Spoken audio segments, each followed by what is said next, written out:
Hello hi. ఈరోజు గుడ్లు ఎండుచేప ములంకాడ curry చేస్తున్నానండి. ముందుగా ఆయిల్ వేడి చేసుకుని కళాయిలో ఎగ్స్ వేసుకుంటాను. కొంచెం పసుపు లైట్గా. ఎగ్స్ వేగిపోయింది. ఇప్పుడు ఎండుచేప కూడా వేయించుకుంటున్నాను.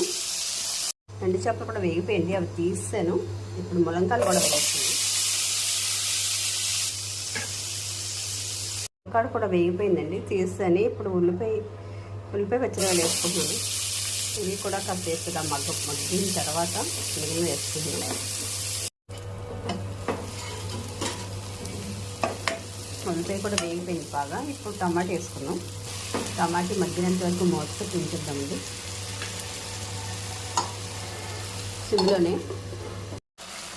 ఉల్లిపాయ టమాటా కూడా బాగా మగ్గిపోయిందండి. ఇప్పుడు ఇందులో పసుపు కారం వేసుకుందాం.